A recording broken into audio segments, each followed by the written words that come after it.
Thank you. Thank you so much, Dr. Hogan. And now we have Monsignor Jack Costello.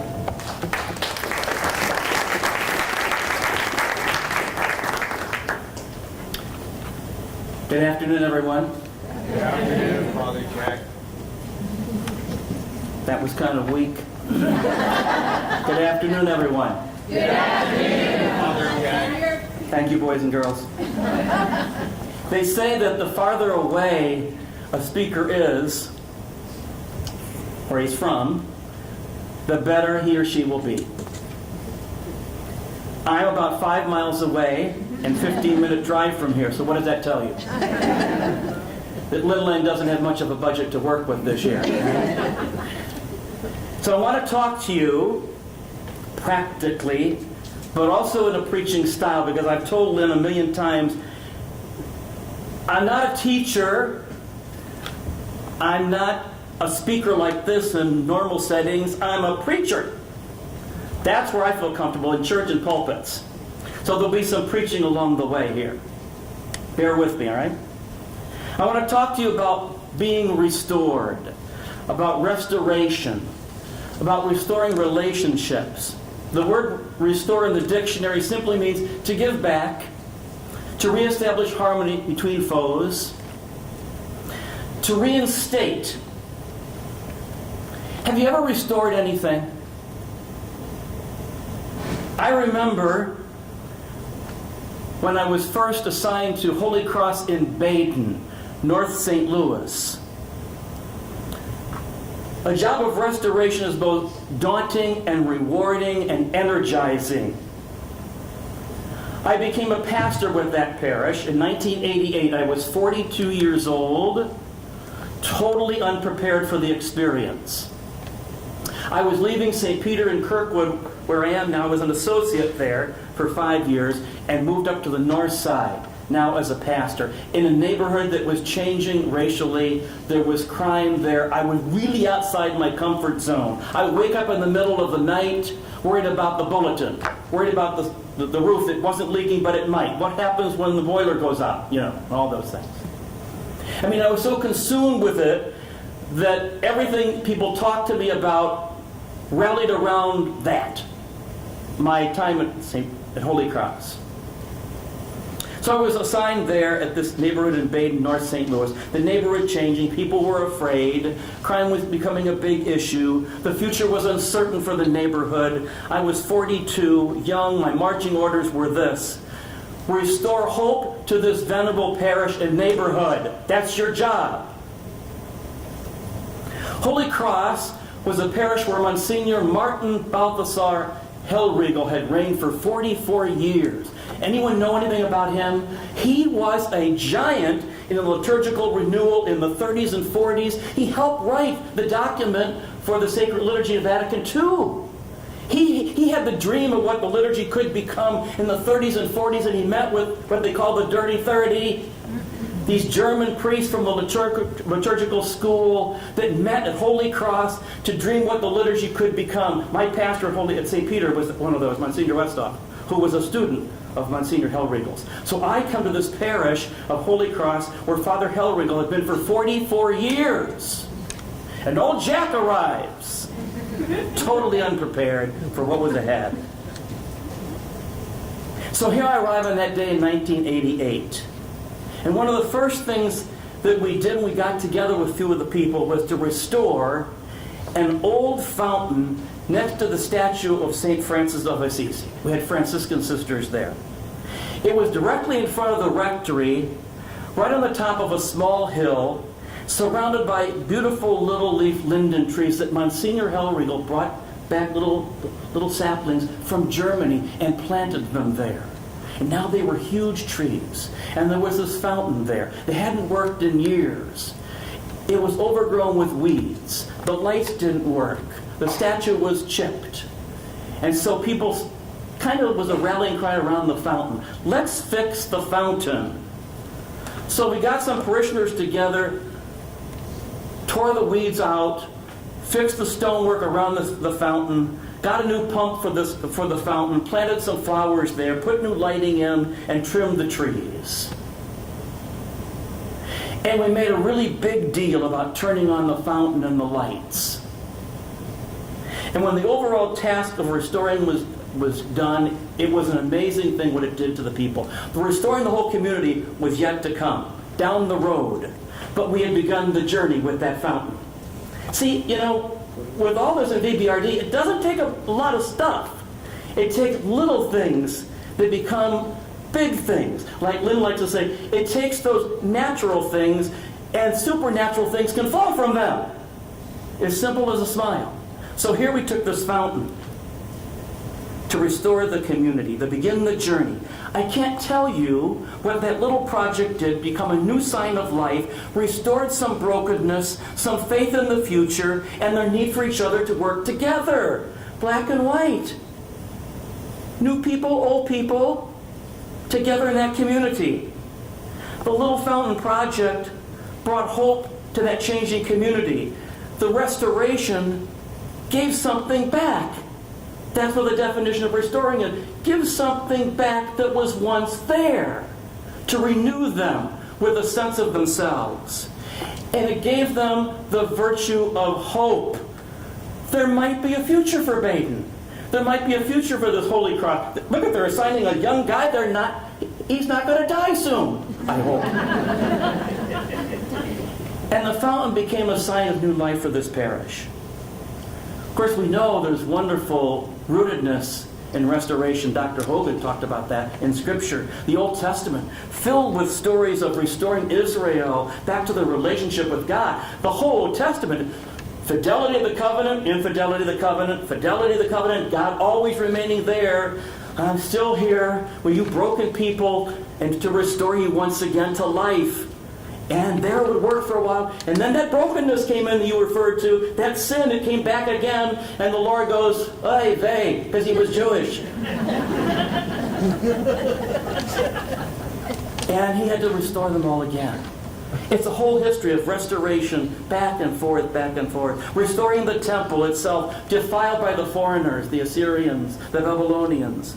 And the prophet Isaiah cries out, "Proclaim the good news to the poor, release to the captives, restoration, new life, giving it back, reestablishing harmony between people, between foes, to reinstate." There's the definition.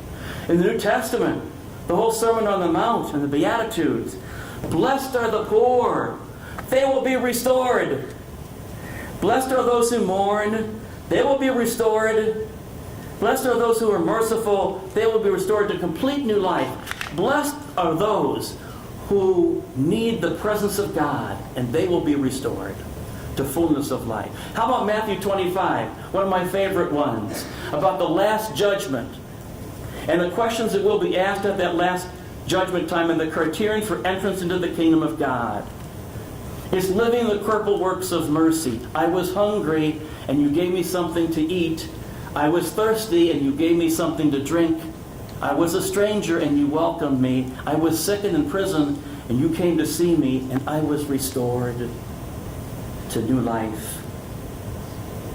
Stories in the Gospel of Luke. The Good Samaritan story, restoring that man, that Jewish man. That Samaritan man restores a Jewish man who fell in with the robbers. The Good Samaritan, filled with the virtues of compassion, of kindness, of gentleness, of forgiveness, because this was the enemy he's taking care of. And of courage, because back then he didn't know if that was a decoy to be robbed himself. On that road from Jerusalem to Jericho, about 3,000 feet difference between them, up and down. Caves on both sides, very narrow, place where robbers like to go. He didn't know if that guy was a decoy there. So he's a courageous man, filled with a sense of friendship to his brother who lies there in need. Look at the virtues: compassion, kindness, gentleness, forgiveness, courage, friendship. Restoration happens and healing. The prodigal son, Luke chapter 15, the restoring of that relationship to the Father. The Father, a man filled with virtues. Patience for his two children. Humility for them. Compassion for them. Look at that humility that he had for both of those sons of his. The first one says, basically, Father, you're getting old. I know I have a right to my inheritance. Give it to me now. He knew what the law said.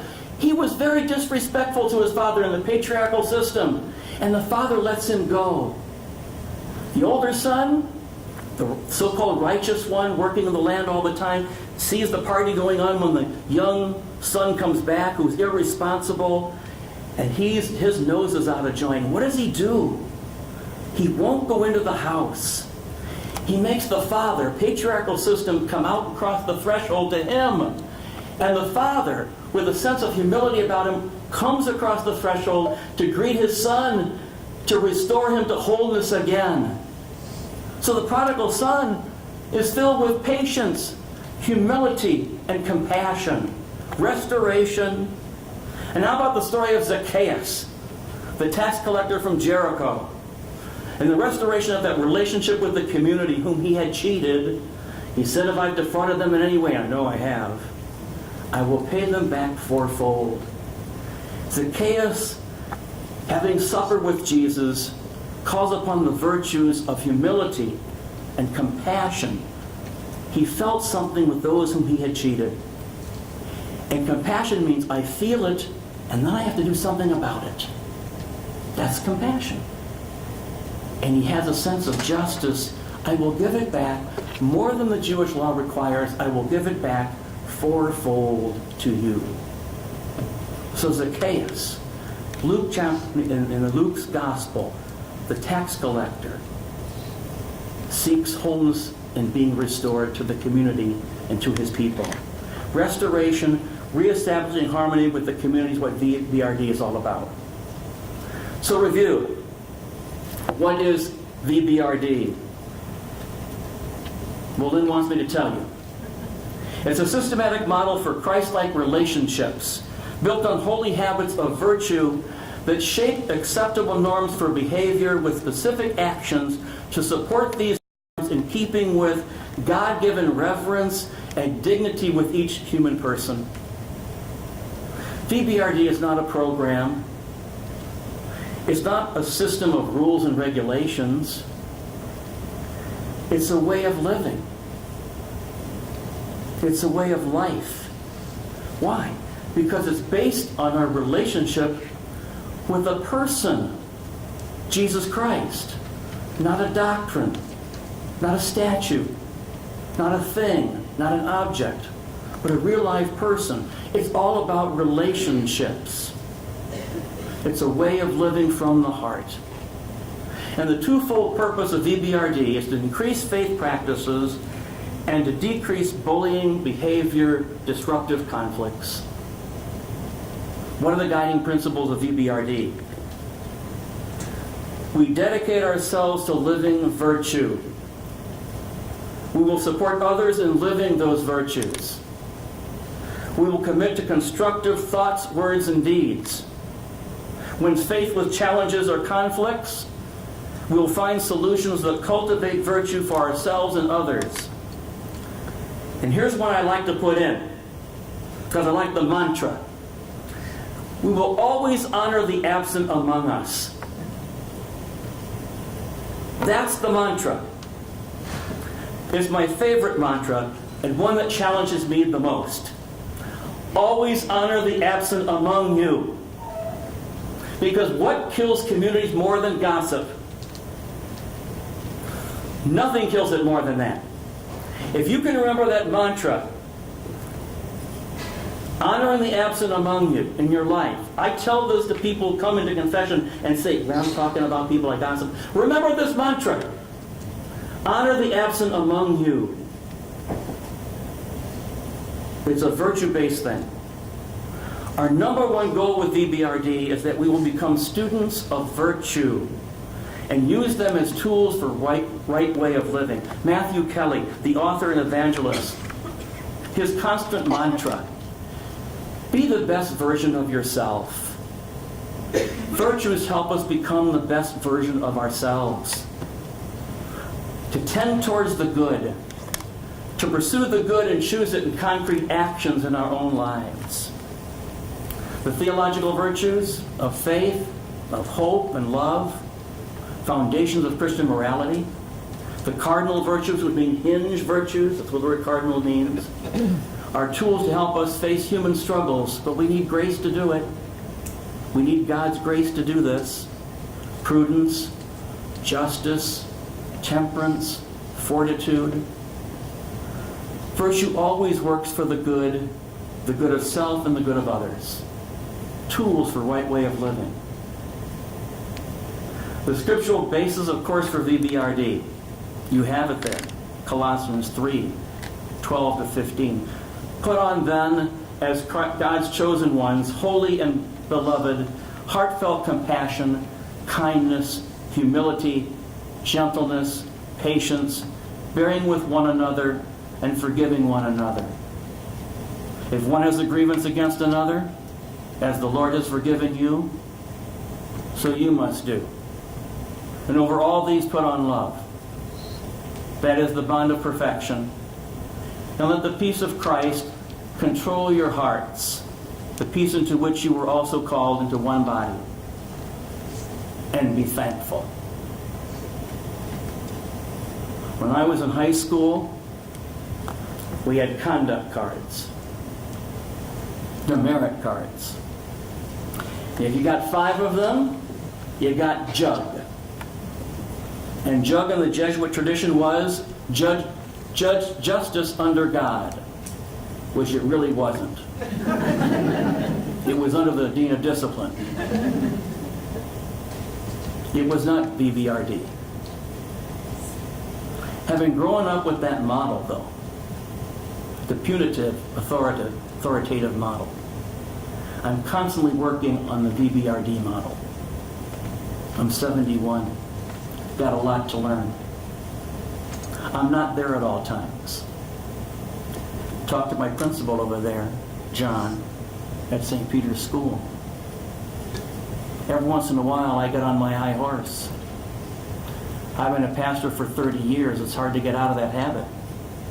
And sometimes when things happen, I'll say, I'm the pastor, and that's the way it's going to be. Authoritarian reproach. He's much better at VBRD than I am at times. He tempers me and likes to say, I'm going to call you on that one, Father Jack.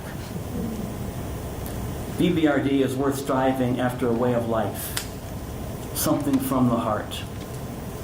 It's so important if you're a person charged with authority that you develop holy habits of virtue. I've made so many mistakes by being the punitive model. I can remember one a couple years ago, 4 or 5 years ago, when a 7th grader was doing something and I found out about it, called him into the office and read him the riot act, called his parents and read them the riot act, and wanted to discipline him, and it blew up in my face. I didn't have all the facts. Knee-jerk reaction, punitive style. I'm used to that. I'm the priest, the pastor. I'm in charge. They left the parish over this, left the school over this. They're still not back. The punitive model, for me, doesn't work. Did when I was a kid, because it's based on fear, but it doesn't work anymore. How does it play out in a parish school? In a parish. We have a parishioner in St. Peter Parish named Bob. His wife, Sue, was dying of cancer. They'd been married for 40 years. One day, when Sue was very, very, very sick and long on her illness, she was still at home, and Bob was cleaning out her commode. A humbling task. And while he was doing that, he told me, all of a sudden, something came over him. He never felt so close to his wife as he did at that moment. And never felt so close to God as he did at that very moment. Something so humbling. He said, where anger and resentment and bitterness could have been my response, and it would have been my temperament. to have that response. Instead, virtues, humility, patience, compassion, bearing with one another, transformation, restoration in their relationship. In that moment of cancer, it was now the two of them joined together in such a humbling act. That was restoration, using virtues. I remember years ago when my father died suddenly of a heart attack, 68 years old. I was stationed at St. Peter Parish at that time. I find myself presiding at his funeral. I was at St. Clement of Rome in De Pere, and I wondered, what would it be like to preside at your father's or your mother's funeral? Here I was doing this and preaching the homily for my father. The funeral at St. Clement's, Dick Hesse was a deacon at St. Peter. He was at my side. When offertory time came for that Mass, Dick brought over my chalice. He brought from St. Peter to the funeral at St. Clement's, knowing that my mom and dad had given me that chalice. And I reached over to pick up that chalice, and I was stunned. It was from Mom and Dad. It was my chalice. And I was using it then at that Mass. I was so taken with this act of kindness. Such an action could have been forgotten, ignored, never given a thought. But by that virtue of kindness, it prevailed that day. For me, it was huge when it was supernatural. Because I'm telling you, going through my father's funeral, very difficult emotionally. And it was for my whole family because it was so sudden. When he gave me that chalice, it was like a weight was lifted off me. I enjoyed the celebration. I enjoyed my father's life. I didn't want that funeral Mass to end. What did that? But that act, simple act, not profound, totally simple, of the virtue of kindness, bringing over my chalice for my father's funeral. It was restorative. It was of God. And it was so amazingly simple. It's what I'm remembering. Whenever Dick has since died, and when I remember his anniversary of his death in August, that's what I remember. In our school, there's a delightful young third grader named Jack. I like people named Jack. He's an Italian little guy. And often when we celebrate birthdays at our school, the kids don't have to wear their uniforms, and oftentimes their parents will join them for lunch and bring a special lunch from McDonald's or Chick-fil-A or pizza place. And they get to sit in the cafeteria with the kids. Well, one day a fellow third grader was celebrating his birthday, and his father brought the lunch. The third grader was already in the cafeteria, and little Jack was sitting in his place with his other classmates. And Jack looked up. He saw this guy's father coming towards the table. There was no room for the father at the table. So Jack, sizing the situation, gets up and says, here's a place for you to sit down, and he walked over to another place to sit down. A third grader did this. No teacher said, get up, Jack, and move over there. Jack understood the virtue of kindness and humility. Jack, I think, is becoming a student of virtue. He's starting to think that way from the heart. See, that's what VBRD is trying to get us all to do. That it becomes a way of living. That's why it's called a habit. Virtues are habit forming. That we automatically do them like habits guide us to do. So we don't have to reinvent the morning. That's why we have habits.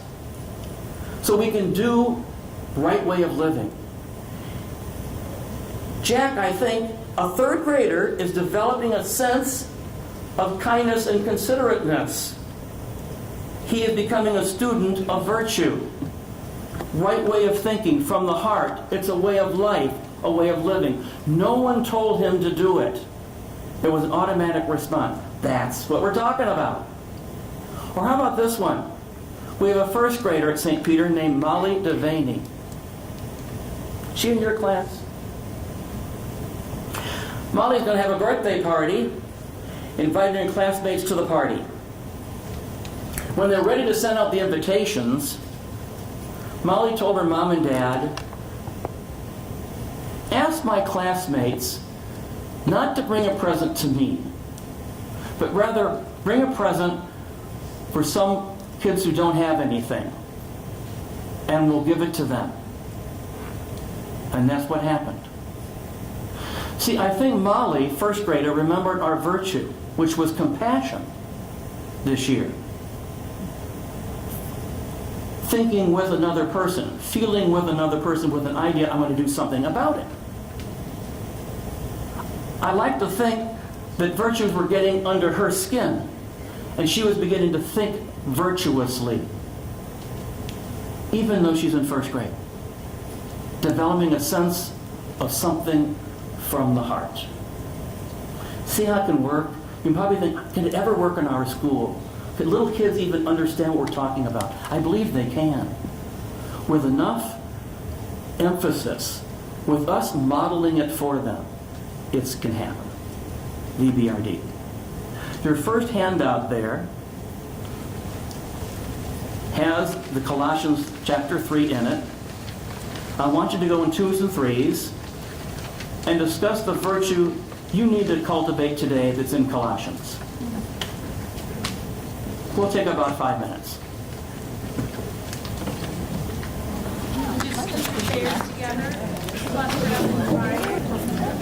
I hope you found some good virtues to talk about. The second purpose of VBRD is to reduce conflict and behaviors that belittle and bullies, and give that behavior with restorative practices that address harm and humiliation. So instead of lecturing, yelling, intimidating a student or a fellow worker, empower the student or the fellow worker or the family member to talk about what their behavior has done, who has been affected, what harm was done, what hurt, and find a tool of virtue to restore that relationship and heal that community, that class, that office, that family, that parish. Stop the blame game. Be proactive instead of reactive. That's what I have to work on. I'm Irish. We react. We react. And so I need people around me who are the opposite of me, that don't react. That I'm going to call you on that, Father Jack.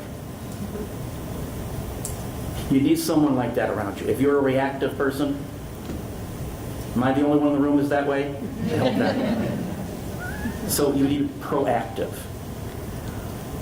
So the first principle, how do we do this? The first principle, what Doctor talked about, that God loves us unconditionally, without measure. God is abundance. God gives abundantly. We had it all. God gave us everything we need. And because of sin, we lost things. We live in a fallen world. He mentioned that. So the pattern's been set. Sin happens. Restoration occurs with peace and reconciliation. Sin happens, and restoration must begin again with peace and reconciliation. Sin happens. You got the pattern here? It's a continuum, again and again. The history of Israel, remember I said, fidelity to the covenant, infidelity to the covenant. Take a look at our own lives. Fidelity to the Word of God, to the gospel message, to commitment to Christ. Infidelity, self-centeredness. It's all about me. Back to restoration again. And the virtues. Secondly, we're all made in the image and likeness of God. And God wanted us to be God's companions. We're wired in our DNA to be in relationship because God is relationship. We're wired in our DNA to be in community because God's in community. It's in our DNA to be that way with one another. God is a trinity of persons who is in such intimate relationship with each other, they become at oneness with one another. Such harmony and unity. God does not want us to hurt each other, but to be in harmony with one another, at oneness with one another. So virtues, then, are tools to keep us from hurting each other and stay in relationship with one another and in community with one another. Virtues help us live the 10 Commandments, which are all about reverence and respect. The first, reverence and respect to God, the first 3. The last 7, reverence and respect for each other and for ourselves. And virtues help us live reverence and respect with each other so we can be like God, in harmony with each other, in community with each other, at oneness with one another, in relationship with one another. VBRD is relationship with Jesus and with each other. And 3, God's purpose of giving community so we can respond to injustices and hurts and pain, especially when we see it through a community of peace and justice that heals a broken world. Communities do that. We become empowered to repair harm and injustices and restore the kingdom of God, to restore relationships. It's about that. How does the second purpose of VBRD play out in the real world? Reducing conflict that bullies and belittles. I'm originally from Chicago, and one of the archbishops that I really was enamored with from Chicago was Archbishop Bernardin. Years ago, Joseph Cardinal Bernardin. I want to tell you a story about him that I think really reflects virtue-based disciplining. One time when he was the archbishop, he had to do the unpleasant task of closing some parishes, mainly on the south side of Chicago. And many of those parishes were struggling parishes to survive. They were racially changing neighborhoods, struggling economically. And when the list came out of parishes that were closing, one pastor in particular of a parish that was closed went pretty much ballistic. And anger towards the archdiocese and the archbishop. And he went public with it in the Chicago Tribune. And he went public with it on TV. And of course, the media lapped it all up. Played it out for days and days. Protests, disparaging remarks about the archbishop. Many of Bernardin's advisors called this priest on the carpet and let him know you're in charge. They wanted the punitive model. Have you ever had something happen at your school or wherever where there's something going on and a parent maybe that's really at your side, kind of an irritant, or one of the kids, or one of the staff, and you want to get even with them? You want to get back because they're really causing a lot of harm. So that's what they wanted Cardinal Bernardin to do to this priest, Call him in, call him on the carpet, be punitive, transfer him. Finally, after a while, Cardinal Bernardin calls in this priest. Canonically, the archbishop had all the power. He had control over this priest. The priest came to the bishop's office, still with a very combative stance. Put up your dukes. As he entered the room with the archbishop, the tension was palpable because he was waiting for all the weight of the office of the archbishop to come down upon him, and he was still going to fight it. And the archbishop, Cardinal Bernardin, turns to this priest. We'll call him Joe.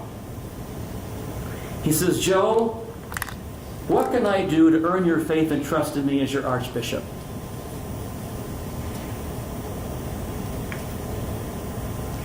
It totally disarmed the priest. He didn't know what to do with that. He could respond to the punitive model. He didn't know what to do with this one.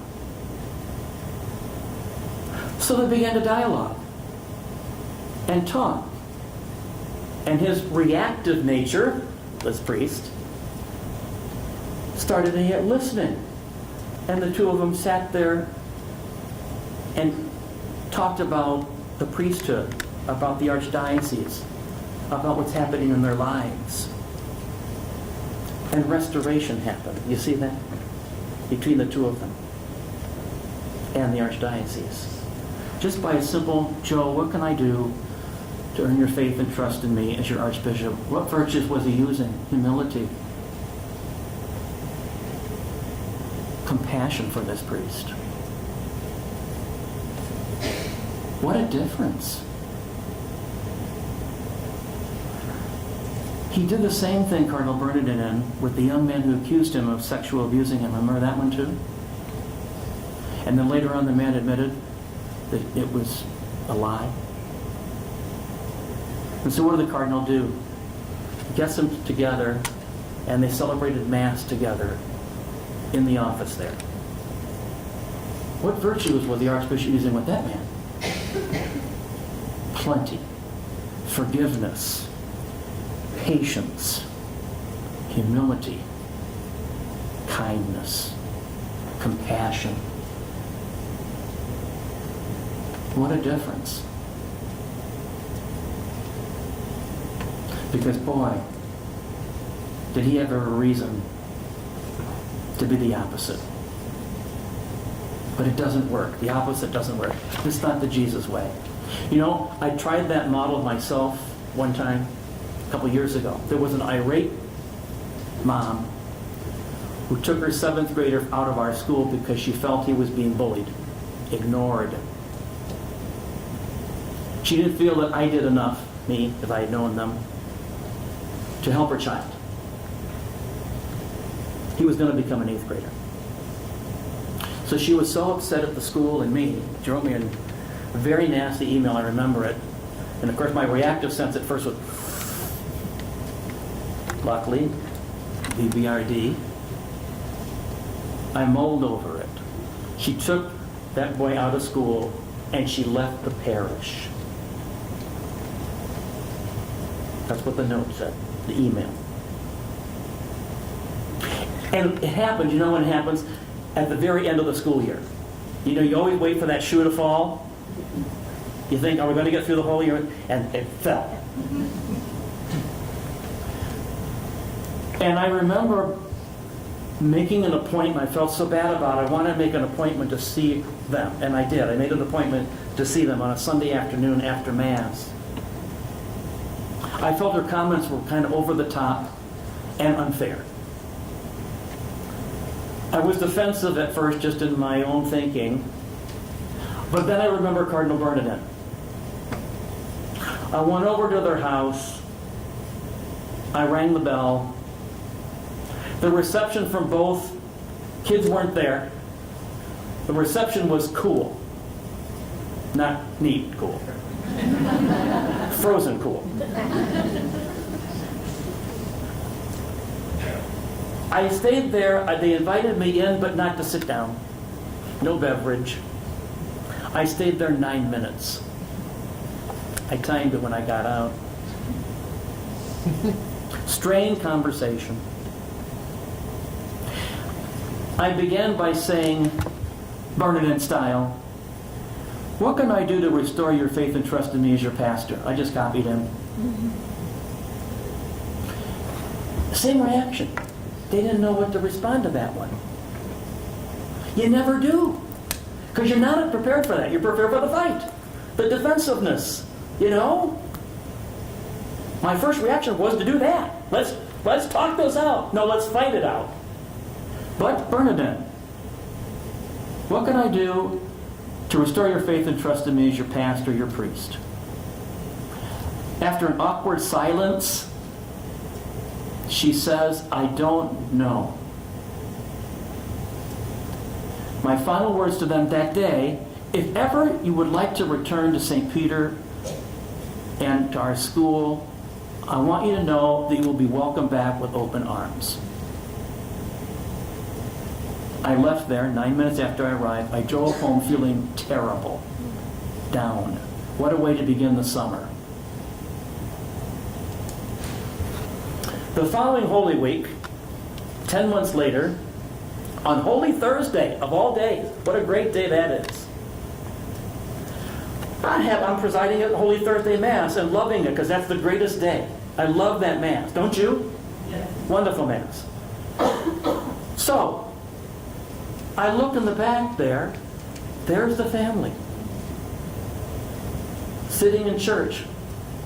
And my sister said, did you see, at the sign of peace, did you see who's there? Yeah, I did. The whole family returned, never said anything, just welcome back St. Peter. Last couple of weeks ago at our St. Peter Fest, they were working at the festival. The virtue of patience, forgiveness, and relationships can be restored. It works on a parish level, or a family level, or a school level. As I'm telling my story, do you have some stories you could think of on your own self of either this, how I mishandled it, which is what I've done 1,000,000 times more than I've done VBRD. But every once in a while, when you really do this, wow. Or think of your success story when you did it. Sometimes restoration happens that day. It didn't that Sunday. 9 minutes, I'm out. Cold as ice. But 10 months later on Holy Thursday, there was more than washing of feet that happened that day. It was Eucharist. It was unity. It was relationships. It was service. It was VBRD. Another story. When I was pastor of St. Francis Borgia in Washington, Missouri, neat place, the parish experienced suddenly a severe financial crisis. This is a German parish. Everything's paid on time and all that. Suddenly we have this crisis, not a happy event. The parish administrator suddenly discovered that we were very short on cash, our reserves were drawn, and we were in trouble. And it was a surprise. She blamed the bank for not reporting things. I blamed her. The finance council and the parish council blamed both of us. So we all decided to meet, which was the most unsavory meeting. Anger being vented, blame throwing across the room all over the place, a whole lot of feelings being hurt by what people were saying. After an hour or maybe two, it was a long time of this back and forth. What are we going to do? Whose fault was it? How could this happen? You should have been more observant. You should have. You should have. You should have. You know, had conversations like that one before? Much tension, and finally someone said, why don't we pray about this? What a novel idea. So we did. We stopped everything. We started to pray. We asked God to join us in the conversation. No one ever thought about inviting God and the Spirit. At that time, I never heard of VBRD, so I couldn't say it was VBRD. But it was restoration happening, and virtues were being flying all over the room. We prayed for wisdom. We prayed for understanding one another. And above all, because of that meeting, before we did anything else, we had to pray for forgiveness. We heard from people that night. All of us did. So we had to pray for forgiveness. And once we invited God into the room for the conversation and started talking about what can help us with this instead of the blame game of whose fault it was, we could come to a solution. And the community together wrapped itself around the solution. And when the community wraps itself around the solution, using the tools of the virtues, nothing can stop you to the good. You're inviting God into the conversation. I can't tell you how many times, even since then, I've been in situations where we start at it at school boards or at parish councils, staff meetings, faculty meetings, where no one invites God into the room. We've got to stop everything. When that happens, you invite God into the room.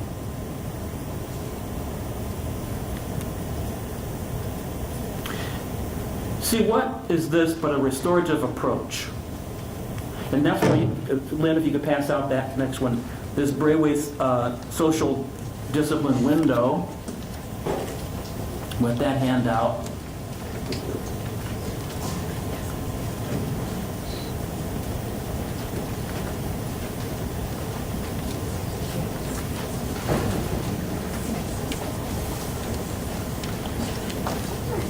It's a social discipline window that illustrates the restorative approach.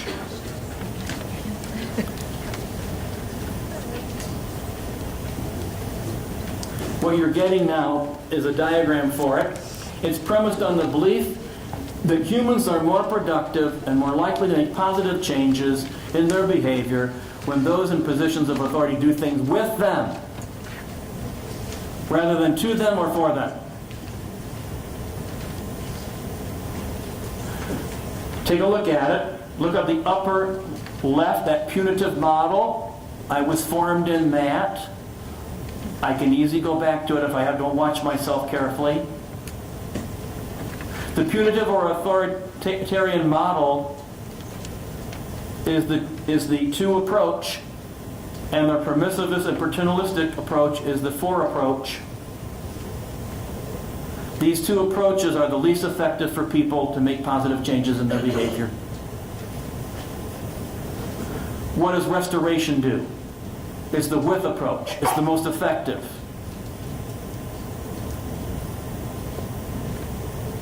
For so many years, the traditional model of decision-making and discipline, especially for the church, with that top-down to model, the punitive model.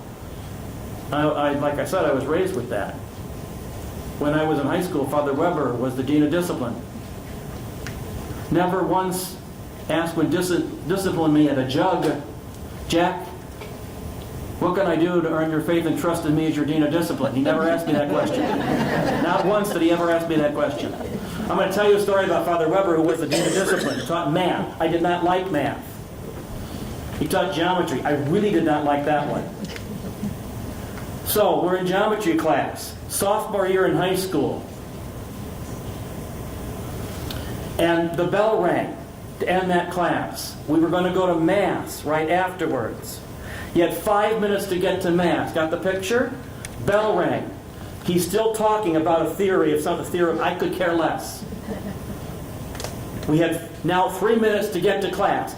You could not leave your books in that classroom because another class will be going there after lunch and after Mass. You had to go down to your locker. You could not run down to your locker. 2 minutes now to where we had to get into chapel. So we're going down. He finally dismisses us. I'm going down the hallway. Not running. I could get a demerit. Taking my books. If I leave them there, I could get a demerit. Punitive model. I get down to my locker. It's locked. Of course, you're nervous. It won't open. 1 minute to go to get to chapel. I'm trying to get the thing open. It finally opens. The bell's ringing. I'm going into chapel. And who's collecting our demerit card? Father Weber! And he said, how come you're late for chapel? You didn't want to say, because you kept us in class for so long. You would never do that. He gave me 5 demerits. I had jug. I did not like him. We did not have EBRD. He did not say, Jack, what can I do to your faith and trust in me as your dean? I said, I know what you can do. Go away. I'll never forget that. Did I learn anything from it? Sure. I can tell you this story, but sometimes life just doesn't deal you with things at all. It's not always fair. Pick up the shadow piece of your life and move on at times. That's one of the lessons, but we're the only one. Old Testament style of discipline was the patriarchal style. follow the rules, letter of the law. It's high in control, setting limits, punishment, judgment under God. And what does Jesus do? Jesus comes along and teaches us the spirit of the law. The law of love, the virtuous way, compassion, kindness, patience, humility, gentleness, forbearance, forgiveness, peace, friendship. You go on. Look at all the pictures. Jesus uses the with approach in this model here, in this window. It's like a window. Which is the authoritative model. High in support, high in encouragement, high in affirmation and nurturing model. Joe, what can I do to earn your faith and trust in me as your archbishop? What can I do to earn your faith and trust in me as your pastor? It's the Jesus way. It's the with way. I've always wanted to be with it. That's the way to be with it, is using this model. If we live in the not box, we're neglectful in our love for one another. If we live in the for box, we might do too much for our children or our workers or fail to give them responsibility. Look what happens when parents ignore and neglect their child's bad behavior. Look what it does to the people around them, family or community. It models irresponsibility. I remember a few years ago, we have a gathering space at St. Peter, a very nice one. And there's some stained glass windows in there. Beautiful stained glass windows, right? We're on our old baptistry, in the gathering space. And one time, a little child was running around unattended, plowed right into the glass and broke the stained glass windows. And basically did not get cut. This German cut stained glass. The parents were totally oblivious to what had happened. And of course, when I found out, I wanted to be reactive, protecting my church things. They were oblivious to it. What was the effect on the community that day? It was noisy in the gathering space, so people in church were trying to pray and couldn't pray. Church property was damaged and a work of art destroyed. Life in the not box or in the for box, too neglectful or too permissive, is not where we want to be. This is the box where everyone gets the trophy box. But where is there a life lesson there? Or a sense of responsibility gained? It's not there. Third handout.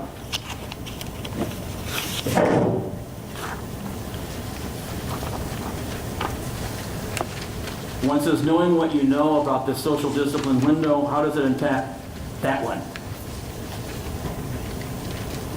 What I want you to do for the next few minutes is quietly sit at your place and reflect on that question.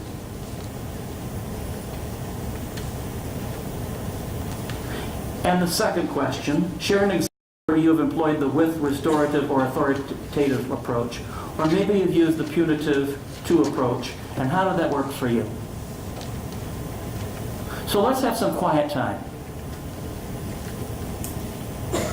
That's our virtue for next year at St. Peter, by the way, is silence. It is a great gift. The church builds it into its liturgy, and we step on it a lot. But let silence put yourself in the presence of God.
Why don't you spend now 10 or 15 minutes talking about these two questions and sharing your own story of the window in your own life.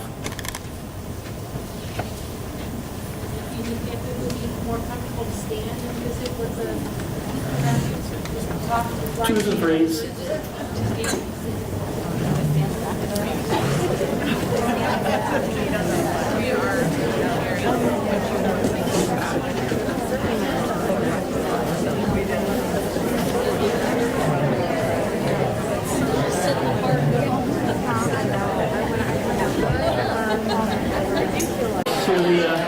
To the room.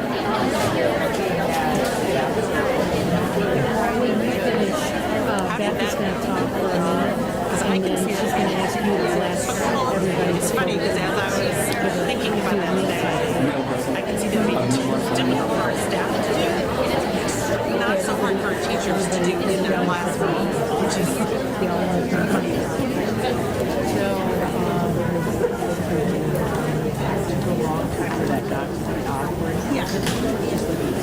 Okay, everybody, thanks for coming back. Hope you had some good dialogue, discussion there about those questions. When we commit to constructive thoughts and works and deeds, begin to see the world around us with God's eyes. Virtues help us do that. Collaborating with God, who is the source of all good. When we're living with the with box, it can become a way of life for us, a way of living. We think with the heart of God. It's natural to us. Since we're programmed this way, it's going to feel okay and comfortable. And we will then, when it becomes that way of life, avoid negative talk, gossiping, name-calling, exclusion that can destroy communities, parishes, schools. We honor the God-given dignity with each one of us. It is living the Sermon on the Mount where the golden rule was made positive. Jesus was the first one to ever do that. The golden rule was around. But he's the first one to do to others what you would want them to do to you. He made it positive. Little thing like that. Let's look at that. Jesus is complimenting us in that first part of the Sermon on the Mount. And people were blown away by it. No one ever talked to them, preached to them, or treated them that way before. They were always told they'd broken the rules, the scribal laws, the 613 Mosaic precepts, the Sabbath law, the cleansing laws, and on. They were told they were going to go to Gehenna, the fires of Gehenna, punishment, that window, that part of the window. They were living forever in the two window, punitive window, the authoritarian window, along with Father Weber, Rabbi Caiaphas. Show me your card. You're going to get jugged. You're ostracized from the community. Get out, get out. You don't belong here. What's wrong with you? You never get it right. You're not like your brother, your sister. You ever come from a big family? I have 6 kids. And we heard that. I'm in the middle of them. That's why I'm so stable. I'm the middle one. And so you'd be in class there, and sister would say, "You're not like your sister." I know. Thank God I'm not. You're not like your other brother, the good one. We don't like to hear those things, but we do hear them sometimes. That negative, why don't you ever get it right? And Jesus comes along. And the people then, that's what they were used to hearing. That's the kind of homilies or preaching that they would get. They were fuel for the fires of hell. Get it right. Jesus comes along with the Sermon on the Mount, and here's what he says. You are the salt of the earth. And what if salt loses its taste? Well, what can it be seasoned? It is good for nothing but to be thrown out and trampled underfoot. You are the light of the world. A city set on a mountain cannot be hidden. Nor do they light a lamp and put it under a bushel basket. They set it on a lampstand where it gives light to everybody in the house. Just so your light must shine before others, they may see your good deeds and glorify your Father who is in heaven. This is the gospel of the Lord. This is the gospel of the Lord. Praise the Lord Jesus Christ. You're programmed. Good. You know that was the gospel for today. That was the very gospel we proclaimed all over the Universal Church today. It's great that it was today. A coincidence, right? I want to talk to you about salt. Salt is a wonderful gift. You know, in Jesus' day, salt was equal to a diamond or a ruby. It was equal to the finest gem. People were paid in salt. That's where we got the word salary. The word in Latin for salt is sale. You were actually paid in salt. Salt was a precious commodity. So when Jesus says to those people in that crowd, when they heard that gospel for the first time, they reacted. You didn't today. You're going, pious coma. But when they saw that, heard that for the very first time on that hillside on the along the Sea of Galilee, they were saying, who are they talking to? It can't be me, because I'm told I'm the fuels for the fire of hell. He's telling me I'm salt, I'm a precious gem, I'm a jewel, I'm priceless worth. I'm worth my weight in salt. It's my salary. You are the salt of the earth, Jesus says. Me? And Jesus, absolutely you. Because you are made in the image, you're programmed to be like God. You have divine qualities within you. Salt. The Romans had an expression, nothing is useful as sun and salt. We kind of use that expression. That guy's a good old salt. He is the salt of the earth. You are worth your weight in salt. What was so special about it? Well, it was a preservative. You went hungry without salt. It preserved food. They didn't have refrigeration then. It put out fires. It melted the cold. I remember when I was a kid growing up, get a sore throat, Mom said, gargle with warm water and salt. I do that. And it would have curative qualities to it. No wonder salt was so wonderful. It was a precious commodity. You were paid in salt. But what's the best quality? It pulls out the flavor in food. Anyone here on a salt-free diet? Raise your hand. I am. I have a kidney disease. You're the only one. You and I are the only non-healthy people in this room.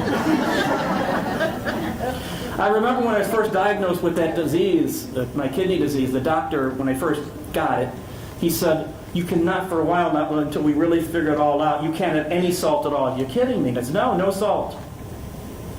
I said, well, how am I supposed to eat eggs in the morning? No salt. Well, what about popcorn? No, you're not getting it. No salt. What about the potato chips?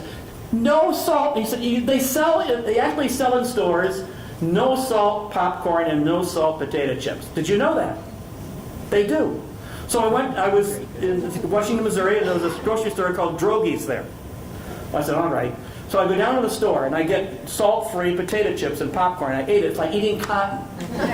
Really, seriously, it's awful stuff. The FDA should take it off the market. It's bad for you. So I put salt in there and ate the stuff anyway. What does it do? It pulls out the good flavor in the food already there. It doesn't make it better. In fact, they tell us that we probably consume too much salt. High blood pressure and all that, the doctors are always saying to reduce your salt content. So it doesn't do a lot to add to the nutritional value. It just piques the flavor of the food. That's one of its most prized possessions. Let's see here. What are their names? Oh, Mary and Brian Trentman, are they here? Come over here. You two come on up here. I heard about you. You are coming up here right now. Mary and Brian Trentman from Mount Vernon, Illinois. St. Mary's Church.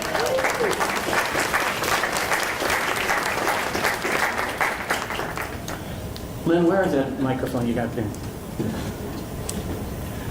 Okay. There it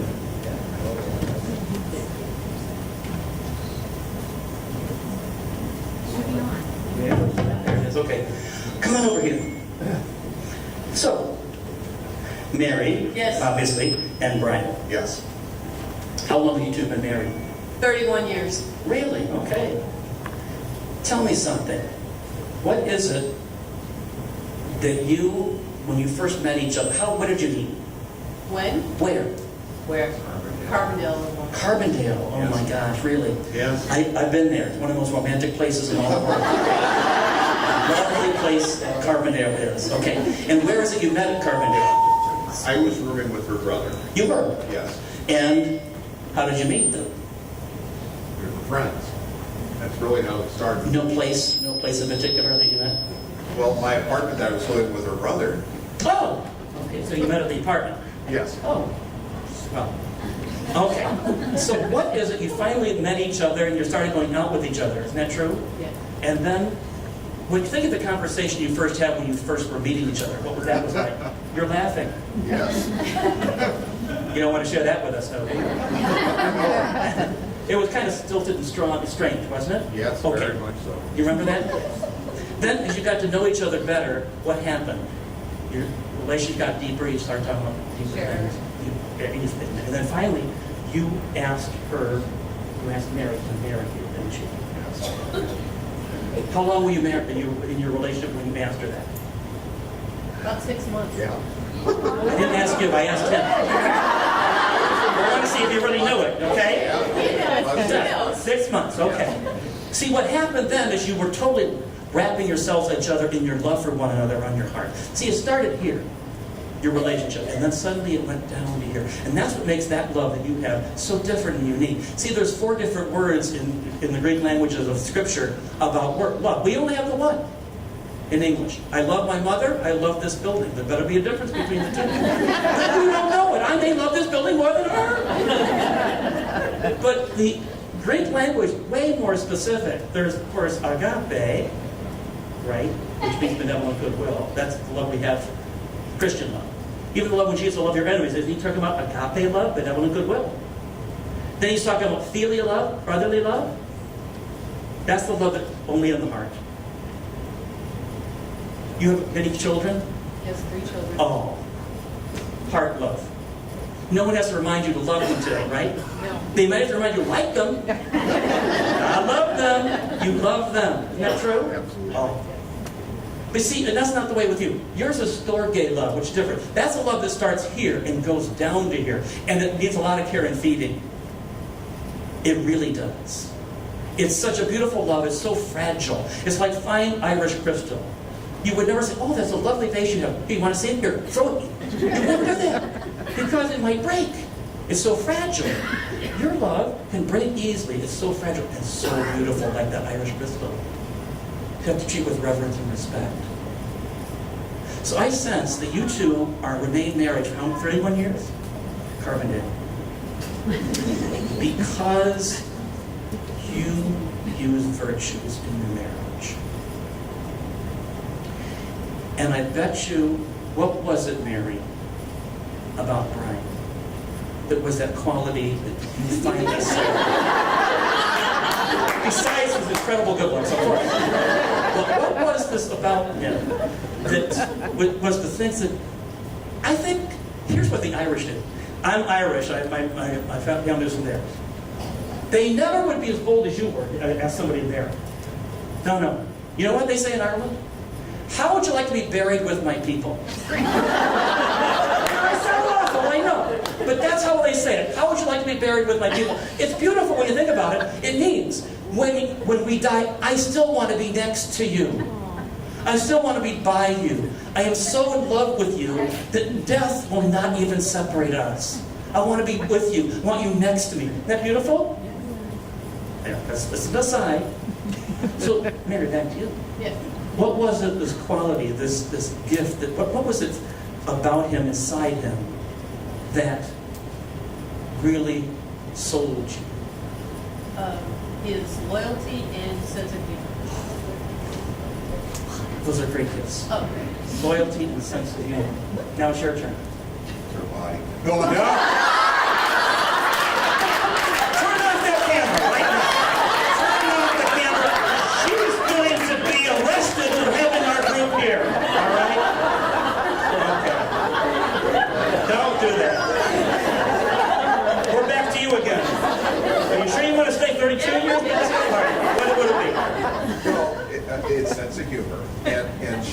I communicate very well, and we have our thoughts are common.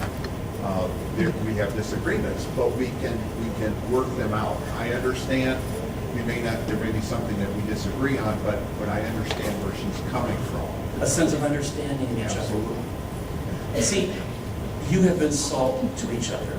You've been pulling out the good qualities in each other, haven't you? You never could have stayed married for this long if it wasn't for God's grace, living virtues, you're just describing them, and being salt for one another, pulling out the goodness. And that's what you're doing with your children. Oh, we've got them too. 6 grandchildren. Oh, you're busy. Got to pull out that good flavor. Use the virtues. Virtues are the salt.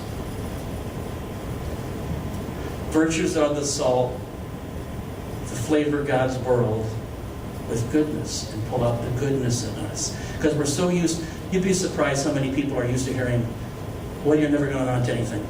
Can't you get it right? What's wrong with you? How come you're not like your sister? She always got it. She was always on time. We say things more instinctively about those than we think we do. And so, but you have not most of the time. Yeah, no. But you're good enough to use those virtues to stay married this long and still love each other, aren't you? Oh, they kiss each other.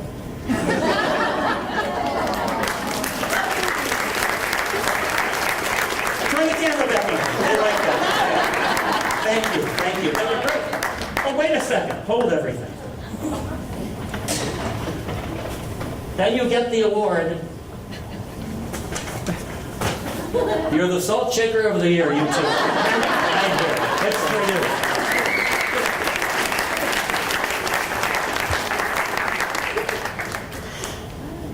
you. See, VBRD, what it does is it pulls out the goodness in us. That's what virtues are supposed to do. And when we commit to them, to constructive thoughts and words and deeds, when we affirm, when we are positive, like Jesus, he modeled it for us in the Sermon on the Mount, we build up the kingdom of God. We avoid gossiping. We honor the absent among us, name-calling, and things that destroy community. When Jesus preached that, it was totally restorative. He reminded those people that we're all children of God and made in the image and likeness. We are of priceless worth. We are gems. We are worth our weight in salt. We are the salt of the earth. As leaders of community, I know it's all of us are, we have such an obligation. It's an obligation. We've been commissioned by God to do this. By the way, at your parishes, you sign contracts and all, don't you do that? Of course you do. You know what we started to do at St. Peter, and I invite you to do this? When your contracts are presented next year, they put in your mailbox and stuff, right? Do not sign it. A month later after you get it, namely around the 1st of May, everyone goes over to church. And you have a prayer service. And everyone comes around the altar and you sign your contract over the altar. Because that represents the strength of Jesus in the church. The power of Jesus in the church. It's your commissioning. You are commissioned by the people of your parish to teach as Jesus teaches. To be living virtues of God's kingdom. Of pulling out the best in their children. And they are so good. Because they're made like Jesus. Made like God. So sign those. Don't just sign them and return them to the principal or whatever. No. You need to have a prayer service, I think, and sign it over the altar. Because you're making a covenant with God. A virtuous covenant with God. So, we have an obligation. Principals, pastors, teachers, mentors, coaches, parents, to affirm, to be salt, to pull out the best, become, as Matthew Kelly says, the best version of ourselves. We also have a responsibility to facilitate healing and restore communities when they break, when they're fractured, when sin gets the best of us, and it does, it just does. I'm still not really good at this. We're working at it. We need to facilitate that. So we have 4 tasks ahead of us. When restoration is needed, what is the first one? Name the injustice that occurred. Asking these questions. What happened? What harm has just happened here? How many people were affected? And how are they affected? Second thing, restore equality and fairness by asking this one. Who is responsible for repairing the harm? What virtues can be integrated in the process? That's really important. What are the tools we need to restore, to build? You know, when you build, you got to have tools. What tools do we need to rebuild? 3, make a better future by asking these questions. How can we prevent this from happening again? What steps of accountability can we put into place to assure that to happen? And then don't be afraid to use the spiritual and corporal works of mercy. Matthew 25. I was hungry, you gave me something to eat. Whatever you did to least of my brothers and sisters, you did for me. Feed the hungry, give drink to the thirsty, clothe the naked, shelter the homeless, visit the sick and the imprisoned, bury the dead. Counsel the doubtful, instruct the ignorant, admonish the sinner, comfort the sorrowful, forgive injuries, bear wrongs patiently, pray always for the living and the dead. How does it work in the real world to do these things, in the real school world? Some examples. If in school there's a theft, stealing, have a circle of honesty in the class, led by the students. They can talk. Find out what virtue you need to pull out the best in them. If a parishioner has been gossiping, apologies need to be given. And state the gifts and contributions of those who are hurt by the gossip. State those gifts that can be proclaimed loud. Affirmations. If a parishioner, comes to a staff meeting, staff at the rectory, this is something we can have at the rectories, and ask the question about baptism for their children. This is what happened at one of the parishes where I was. Here's the dialogue Aaron we're listening to.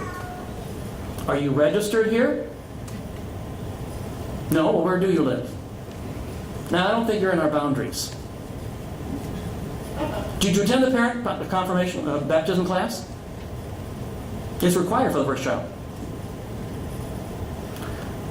So we needed to work on that a little bit. So we had a staff day and got Don Eggleston, who works for SSM, and he came and talked all about the virtue of hospitality for all of us. It's such a great virtue. It's a liturgical virtue, by the way. All masses are based on hospitality. So he came and gave this amazing workshop to us. Rather than, my initial approach would have been reactive. Can I see you in my office for a few minutes, Sally? Sally, the secretary, can I see you? And then that was a bad approach. Not a good approach. So we decided, let's have him come in and just get all of us, because we're not always hospitable at all times. And so why don't we could all benefit from this, of being more hospitable. So he came in and gave a great workshop on hospitality to make the dialogue be a little different, like this. Oh, So you've had a baby. When does it due? You know if it's a boy or a girl? Is this your first child? How long? Here's how I find out if they've been. How long have you been here, by the way? Do you know there's a baptism class for parents? I think they really enjoy it. Isn't that a little different approach? It's the virtuous approach. Reverence and respect. Remember that the 10 Commandments. The first three, reverence and respect to God. The last, reverence and respect to all of us. Salt. All these responses flow into our everyday experience of community. We go in and out of them all day long. And the bottom line is, back to God, who never gives up on us. Israel, remember that? Back and forth. Us as God's holy people, back and forth. Marriages, Brian and Mary, back and forth. 31 years of back and forth. We never give up on each other, because God doesn't. We simply love one another into wholeness, like God does. Look how patient God has been with us. Well, we're going to encounter consequences, but always within the context of what's the community. How the community is going to benefit from this, get better. Salt. Salt, salt. Pull out the goodness. Bring out the best, so we can be the best version of ourselves.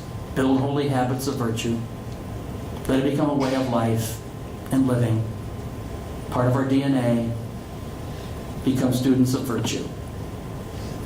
Marriages grow. Priests become a better priest, better teacher, better person, better parishioner. You know one of the most important parts of Mass? The rite of sending.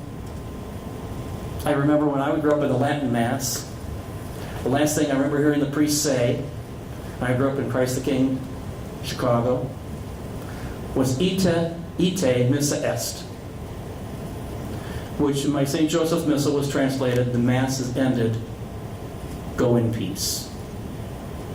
And we said, thanks be to God. And as a kid, I remember not knowing Latin. What did that we just say? My father said, well, we said, the priest said the Mass is ended. And what did we say? Thanks be to God. And I said, you got that right. But we never translated it right. Even now with the new translated, it still doesn't right. Because in Latin, ite missa est does not mean the Mass is ended. It means go, you are sent out. That's a big difference. It's the commissioning. It's the sending out. It's really important. So that's really what happens here today, or these days, for all of us. Recommitting ourselves to the gospel, to the virtuous life, to living our DNA, made in the image and likeness of God, reverence and respect and relationships. It's the rite of sending. Go, ite, missa est. You're sent out. Go make a difference. Go be salt for one another. Pull out the best. Be the best version of yourself. Go live the virtues. Be a student of virtues. You were sent out. Ite missa est. And we say, thanks be to God. Amen? Amen. All right. Here's what I want you to do. One last little thing. Do we have time for a little discussion here? Yes, no. Well, you're going to do it anyway. The last one, that fourth one, if you could just spend maybe a few minutes, 4 or 5 minutes, would help in this conversation we're having these days change the culture in your school. It's an important discussion. Or your parish community. Or even your family. So take a look at that pink sheet there. Take a few minutes to complete these 3 sentences and share your answer with each other. I think, I feel, I will. Again, let's have just a few moments of quiet time, silence, to think about this. How can we keep the conversation going? is really what we're asking.